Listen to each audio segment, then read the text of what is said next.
Ndabasuhuje mu izina ry'umwami wacu Yesu Kristo. Amahoro y'Imana abane namwe mwese mudukurikiye. Tubashimiye ko mudahwema kubana natwe, mubana natwe umunsi ku wundi. Turabibashimiye cyane. Abamaze gukora subscribe, Imana ibahe umugisha. Kandi n'abatari bayikora, niba udukurikira bitari wakora subscribe, turagushishikariza cyane kugira ngo ukore subscribe, hanyuma tujye tubana umunsi ku wundi, he kugira ikintu na kimwe kizakigucika cyageze hano kuri OBM TV. Imana iguhe umugisha. Birashoboka yuko uri mu bantu bakunda indirimbo ya 36 mu ndirimbo zo gushimisha Imana mu gitabo cy'indirimbo z'abaprotestant cyangwa se indirimbo z'abarokore. Indirimbo ivuga ngo ntumiteho Mukiza wumva uko nganya. Ni indirimbo nziza kandi ifite amateka akomeye. Bikubereye byiza cyane kumenya amateka yayo muri uyu mwanya, kuko niba uyikunda, niba ujya uyiririmba, niba igufasha, birakwiye ko unamenya amateka yayo, ukamenya amateka y'umwanditsi wayanditse, ukamenya impamvu yamuteye kuyandika. Byose ni byiza kubimenya. Reka tubane muri uyu mwanya, hanyuma tuvuge kuri iyi ndirimbo, tuvuge ku mateka yayo n'amateka y'umwanditsi wayanditse. Ni karibu. Iyi ndirimbo ntumiteho Mukiza ni indirimbo nziza ikunze kwifashishwa mu bihe byo gusenga. Ikaba indirimbo yuzuyemo amarangamutima menshi y'umuntu wifuza kugarukira Imana. Umwanditsi wayanditse yitwa Fanny Crosby. Uyu yari yarahawe akazina ka The Queen of Gospel Hymns, cyangwa se umwamikazi w'indirimbo zihimbaza Imana. Amazina ye nyakuri akaba ari Frances Jane Crosby, washakanye na Alexander Van Alstyne. Ariko igitangaje kuri uyu mubyeyi Fanny Crosby, akaba yari afite ubumuga bwo kutabona. Imyaka ye yose yayimaze ari impumyi. Yavutse ku itariki 24 z'ukwezi kwa gatatu ahagana mu mwaka w'1820. Avukira mu majyepfo ashyira iburasirazuba bwa New York muri Leta Zunze Ubumwe za Amerika. Yaramye imyaka 95 kuko yatabarutse ku itariki 12 z'ukwezi kwa kabiri mu 1915. Akaba yaramenyekanye cyane ku kuba ari umwe mu bantu banditse indirimbo nyinshi cyane zihimbaza Imana. Iyi akaba ariyo mpamvu ishobora kuba yaratumye bamwita umwamikazi w'indirimbo zihimbaza Imana, The Queen of Gospel Hymns, kuko yanditse indirimbo zisaga 8,000. Hagati y'indirimbo 8,000 n'9,000 nizo ndirimbo yanditse uyu Fanny Crosby. Fanny Crosby bivugwa ko ku byumweru 6 avutse aribwo yahumye ku ikosa ryakozwe n'umudokiteri wageragezaga kumuvura infection z'amaso yari yaravukanye. Nyuma yaho gato umuryango we ukaba warahise uhura n'ikindi kigeragezo gikomeye, kuko se umubyara nawe yahise apfa, bigatuma nyina ajya gukora akazi ko guca inshuro kugira ngo abashe kwita ku bana be. Fanny Crosby ntago yaheranwe n'ayo mateka akomeye y'ibikomere yahuye nabyo mu buto bwe, ahubwo yakuze ari umwana wishimye, kuko guhuma kwe yagufashe nk'impano y'Imana. Bitewe nuko nta birangaza byinshi yabonaga kuko yari ahumye, byatumye ahora asenga. Ubuzima bwe bwose yabumaze asenga, yibanda ku by'umwuka cyane, bituma agirana ubusabane bukomeye n'Imana mu buzima bwe. Yize mu ishuri ry'abafite ubumuga bwo kutabona i New York, nyuma aza no kuba umwarimu. Bivugwa ko yari azi ibyanditswe byera cyane, hafi yo kumenya Bibiliya yose, kandi kuba atarabonaga ngo byaramunezezaga cyane nk'uko twabivuze, ngo kuko isura ya mbere cyangwa ishusho ya mbere azabona ari y'Umukiza we Yesu. Uko niko yavugaga. Indirimbo za Fanny Crosby ni indirimbo zamenyekanishijwe cyane cyane no kuba zifite ubuzima kandi zishingiye ku byanditswe byera, ziririmbise neza kandi zuzuye amarangamutima, zikora ku mutima cyane.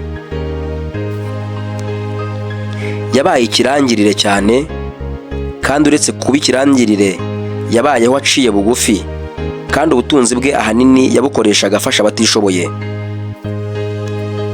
Zimwe mu ndirimbo yanditse ni Umukiza aranyobora, Menyesha ibya Yesu byose maze ubinyandikemo, Ngize amahirwe ndi uwa Yesu, n'izindi zitandukanye. Reka tuvuge kuri iyi ndirimbo Ntumiteho Mukiza wumva uko nganya, turebe n'impamvu yatumye Fanny Crosby yandika iyi ndirimbo. Amateka avuga ko iyi ndirimbo yayihimbye mu mwaka w'1868 abitewe n'ishavu, agahinda n'imiborogo by'imfungwa zari zifungiye muri gereza ya Manhattan, aho yari yatumiwe muri iyo gereza yo muri Leta Zunze Ubumwe za Amerika ngo azibwirize. Arimo abwiriza yumvise amajwi y'imfungwa z'abagabo bo muri iyo gereza bataka bati, Mwami Mukiza ntumiteho, Mwami wanjye ntusige inyuma, ntunyirengagize, Mwami ntunyibagirwe, Oh good Lord don't pass me. Fanny Crosby kuko yari umubyeyi ugira umutima woroshye wuzuye impuhwe n'ibambe, yakozweho n'ayo magambo yumvise imbohe zivuga. Izo nyine yarimo yigisha azihumuriza azikomeza, bituma amarangamutima ye azamuka ku bw'ayo magambo yumvise. Ageze mu rugo afata ikaramu n'urupapuro atangira kuyandika, ndetse yongeraho n'andi. Indirimbo ibiruzuye iza yanditse nk'uko tuyizi, hasigara kuyishyira mu majwi. Umurimo wo kuyishyira mu majwi abifashijwemo n'umugabo witwa William Howard Dowana, bivugwa ko bari bari kumwe muri iryo vugabutumwa muri gereza bagiye gusura izo mfungwa no kuzigisha. Niwe wayishyize mu majwi, ayishakira ijwi, maze itangira kwamamara. Nyuma yaho gato iramenyekana kandi irakundwa cyane. Iri jwi ryatakaga, iri jwi ry'imfungwa zatakaga zigira ziti, Mwami Mukiza mwiza ntumiteho, ryateye Fanny Crosby kwandika iyi ndirimbo. Rimeze neza neza nk'iry'impumyi ebyiri Yesu yakijije mu butumwa bwiza bwa Matayo, ibice 20 umurongo 29 kugeza ku 34. Ahanditswe ngo, bakiva i Yeriko abantu benshi baramukurikira. Impumyi ebyiri zari zicaye iruhande rw'inzira, zumvise yuko Yesu ahanyura, zirataka cyane ziti, Mwami mwene Dawidi tubabarire. Abantu barazicyaha ngo zihore, ariko zirushaho gutaka ziti, Mwami mwene Dawidi tubabarire. Yesu arahagarara arazihamagara, arazibaza ati, murashaka ko mbagirira nte? Ziramusubiza ziti, Mwami amaso yacu ahumuke. Yesu azigirira imbabazi, akora ku maso yazo. Uwo mwanya zirahumuka, baramukurikira. Nubwo bwose Fanny Crosby we atashoboye kugira ikindi amarira izo mfungwa, izo zatakaga cyane ngo ntumiteho Mukiza, nko kuzifunguza cyangwa kuzikura muri ubwo buretwa zari zirimo, akazihumuriza gusa akazikomeza azibwiriza ibya Yesu. Ariko hari icyo yakoze. Yanditse iyi ndirimbo kandi ifashe imitima myinshi, kandi ntabwo nshidikanya na gato ko igituma hari imbohe zo mu buryo bw'umwuka zibohoka, zikumva ziruhuwe na Yesu Mukiza. Amen. Fanny Crosby wamaze imyaka ye myinshi mu itorero ry'Abamethodiste, yatabarutse ku myaka 95, ariko atabarukana ibyiringiro byinshi byo kuzabona Umukiza Yesu. Reka nkubwire ngo mu bihe bigoye umutima wawe ujye wisunga Yesu, umubwire ngo ntumiteho Mukiza we wumva uko nganya, nawe ntazakwirengagiza na gato, kuko ntajya atererana abamwiyambaje. Uko yagiriye neza impumyi, ibipfamatwi, abanyunyutse, abatewe n'abadayimoni akabakiza, niko n'uyu munsi akora. Agirira neza abamushaka bose, atarobanuye ku butoni, maze akabakomeza. Kandi duhore tuzirikana ko abajyana na Yesu gutabara abandi aribo bazagabana ku mugisha w'Imana. Bityo rero nugira uburyo jya usanga abababaye, abihebye, abari mu bitaro, imfungwa, abakene n'abahatwa bose, ubashyira ubutumwa bwa Kristo ko abakunda kandi abana nabo ibihe byose, kuko bibafasha cyane.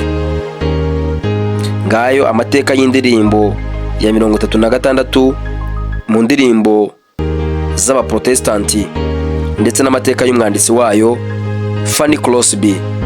Mwakoze kudukurikirana. Imana ibahe umugisha, dukomeze tubane kuri uru rubuga. Imana ibishimire mu izina rya Yesu. Amen.